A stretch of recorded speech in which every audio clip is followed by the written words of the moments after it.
Hey everyone, and welcome back to this episode of Legal Insight. I'm your host Jacob, and today we're talking about an issue that strikes the heart of the governance and the public trust of America. So, here's the question for this podcast: should Congress members, in the best interest of the public, be prohibited from trading stocks while in office? So let's get into it. So first off, stock trading has really become a boom. And mainly when we look at Congress members, we see that there's a rise in serious ethical and legal questions in their actions. These lawmakers often have access to non-public information. They play a key role in shaping laws and policies that directly affect financial markets. We see this in the news all the time. One particular case that comes to mind is Nancy Pelosi. You know, she's been on the receiving end of, $10 million, security exchanges, and it's concerning. It's concerning. As an American, we look and we see that these are people that we elect to, positions of power and that we entrust. And yet, behind the American people's back, they are essentially insider trading. So stock trading by members of Congress, it does raise serious questions. These lawmakers, like I've said, have non-public information. Some argue that disclosure laws like the Stock Act are sufficient enough. Many along with me, we believe that there should be stricter measures. I mean, the Stock Act only really establishes notice and not really presence, meaning when a Congress member trades a stock, they are required within 30 to 31 days to notify the public and the Chamber of Congress. If they don't, they are fined only $1,000. $1,000 is what the consequence is for the distrust of Americans. And a lot of times these trades done by Congress members, they could pay the $1,000, until, their loose ends are cleared when trading these stocks. So by that time it comes around that, hey, Nancy Pelosi traded $10 million of nano chip stock that, come to find out in 2 weeks, NASA's using them in their next, space exploration rockets, something along those lines, if you get what I'm saying. So it's like, Nancy Pelosi can pay those $1,000, up until her, immunity grants over. So like I said, in this episode, we'll be exploring the laws, ethics, and problems, solutions surrounding if it's even in the public interest to ban congressional stocking. So let's dive in. So to start, the background and honestly the legal framework is the first thing that came to my mind when I was researching this topic. I was seeing, is this even feasible? Is this something that can be attained? Or can Congress members even be, restricted in office? So there's a lot of understanding in the framework to insider trading and members of Congress. So first, we got to look at the Securities and Exchange Commission. During this podcast, I'll refer to them as the SEC. They kind of enforce the rulings. One of the main rules that a lot of people know is Rule 10B-5. This rule basically prohibits any act or fraud in connection with buying or selling securities. So this is the main establishment in the background for what's illegal. So to the SEC, that's any fraudulent act in trading, buying, or selling securities. So cases like Dirks versus SEC and SEC versus O'Hagan, these case laws are essential. They provide critical insight into insider trading laws. In Dirks, the Supreme Court ruled that insider trading liability arises only when a trader profits from non-public information. Why is this important? This kind of establishes what Congress members are doing. They are taking profit and trading the liability on non-public information. That's why Dirks is the most important case law next to O'Hagan that we'll see during this podcast. O'Hagan introduces the misappropriation theory, which holds individuals accountable if they use information for personal gain. So meaning, like I mentioned before, Nancy Pelosi, you know, passes, private contract with a microchip company. Well, she's accountable. She's using this confident information for personal gain. But where do members of Congress fit in? That brings us to the Stock Act of 2012. This, like I mentioned before, this law requires that you disclose your stock trades within 45 days. Well, it's aimed to increase transparency. Enforcement has been lackluster. And a lot of times, I have it here, it's 57% of the time violations go unpunished. That is more than half of Congress members getting away with illegal stock trading. Yet again, the question is deemed, how can we police the ones enforcing, what needs to be policed? So another pivotal case regarding congressional stock trading is not directly tied into, the stock market or securities, but it has to do with the restriction of members of Congress or the Senate and what they're and how far we can restrict those elected members. It's United States v. Rayburn House of Office Buildings. Here the court emphasizes that speech or debate clause in the Constitution protects legislative materials, but it does not shield lawmakers from unlawful conduct, including insider trading. So basically, this guy, this Senate leader was, using his office for,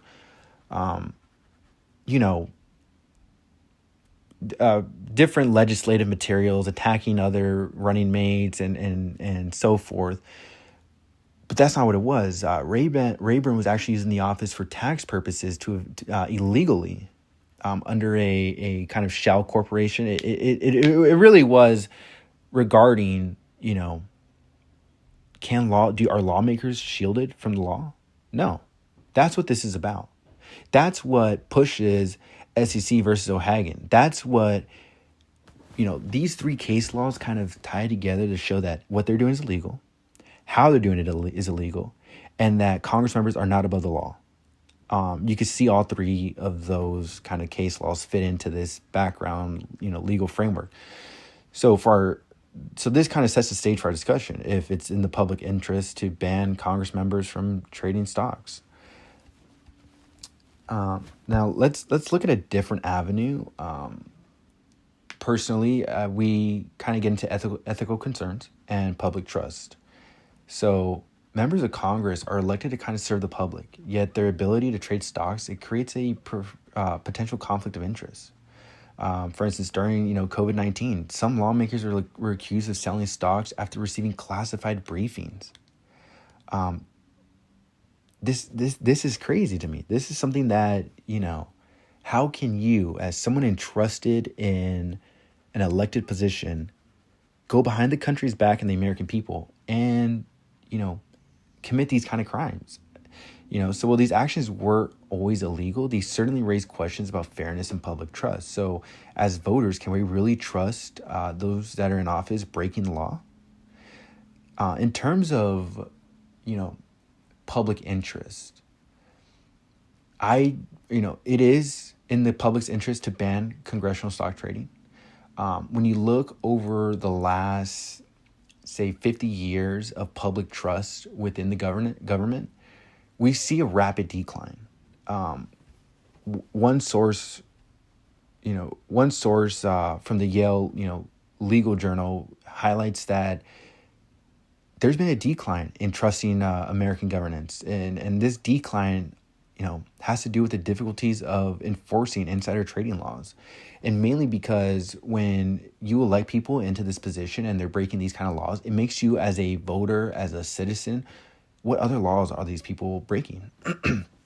So that's the real ethical concern. So experts, one of the experts from an article from the Brookings argued that stronger regulations are essential. They propose measures such as banning individual stock ownership by lawmakers, by requiring them to place assets in blind trust. So, the author of this article goes on to say, these steps could restore trust and ensure accountability in the American voters. Basically, yes, I am all for,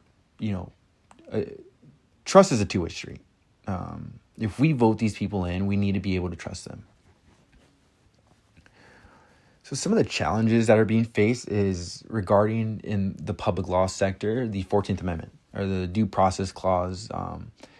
You know, not everyone agrees with banning stock trading for Congress members.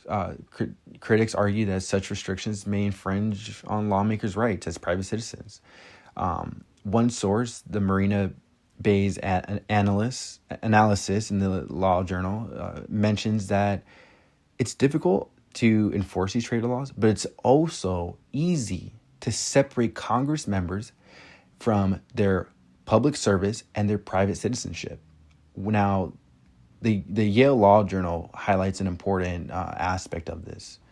Where's the line that separates them? Is it when they break the law, or is it when they're committing the transactions that, warrant breaking the rule 10b-5? So that's the real issue here. Some argue that there needs to be better disclosure and that there already are measures in place like the Stock Act that are sufficient.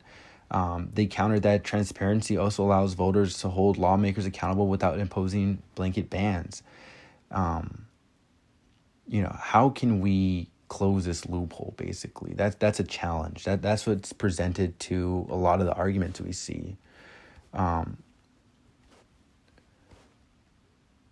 One source looks at this at a different angle, and I really like this. It's from I'm sorry, I'm just pulling it up here. It's from an article called Just Security, and it basically looks at the loopholes that refrain Congress members from even trying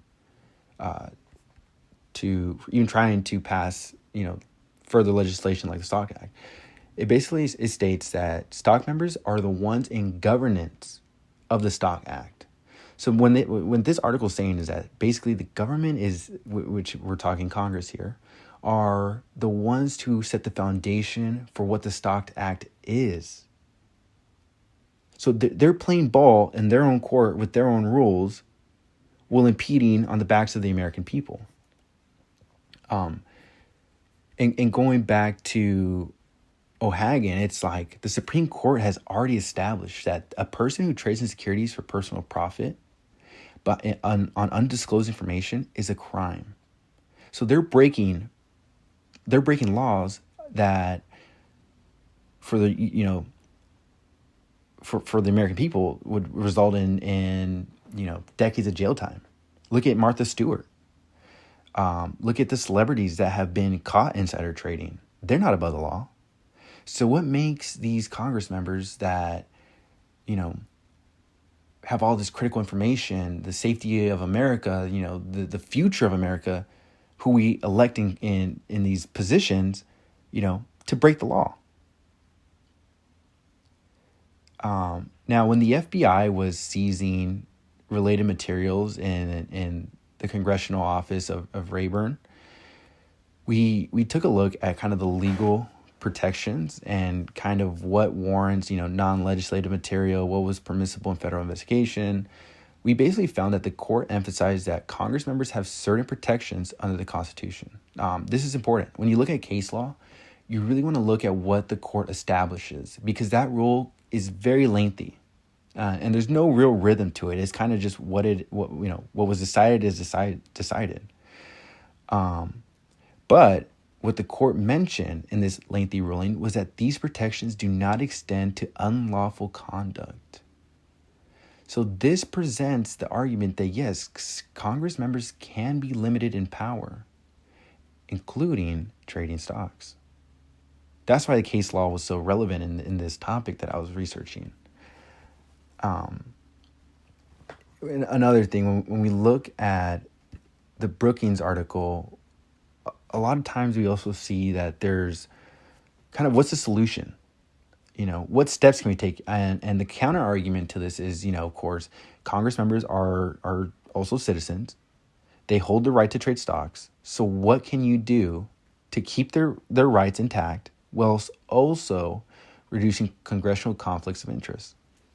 One solution from the Brookings states that we embed the congressional stocks into, their service, meaning when a Congress member is elected into Congress, during their time of service, they cannot trade stocks. Matter of fact, their securities account is then, pushed to their significant other, wife, brother, mother, father, and while they serve, they cannot trade stocks. That was a big solution that just never got passed. Looking at legislative data and congressional meeting minutes, we come to understand that the problem there is the 14th Amendment. That's what always arises. That is the constitutional backbone for the counter argument, is that they have just as much right as citizens. And that doesn't go away just because they're serving in office. One other solution was an outright ban. Another one was, during a certain amount of violations, was to then kick the Congress member to kind of a hearing. But then again, it's like, if they're making the rules on their court, are they bound to follow them? If the consequences to be passed down are from them? No. So, lastly, I want to take a look at some proposed solutions. So what can be done? Like I mentioned before, the Brookings recommends these 5 key strategies. One's requiring a blind trust, increased penalties, and different measures that look closer to the loopholes and create a more robust system of accountability. Another approach we could do involves oversight. Rather than relying on Congress to police itself, what if there's an external body? Looking at looking to fill that type of position in the government, the questions also arise of how much is it going to cost the U.S. taxpayer, to fulfill positions like that.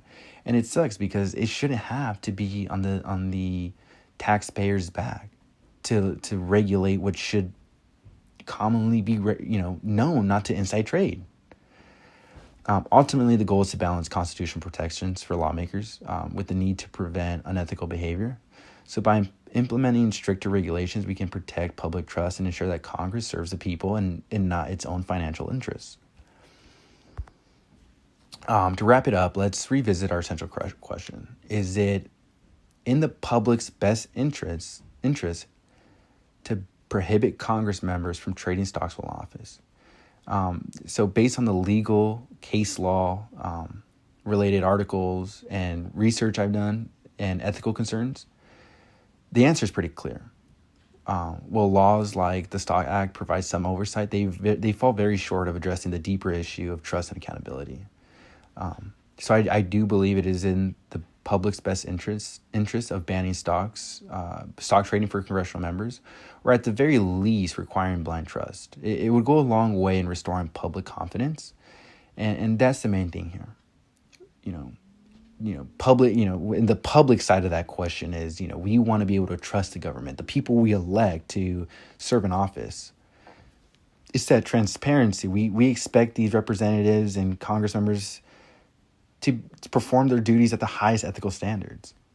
So again, thank you for tuning into this episode of Legal Insights. I hope you enjoyed the discussion. If you want more information, I'll have links below. Until next time, stay informed and stay engaged. Thank you.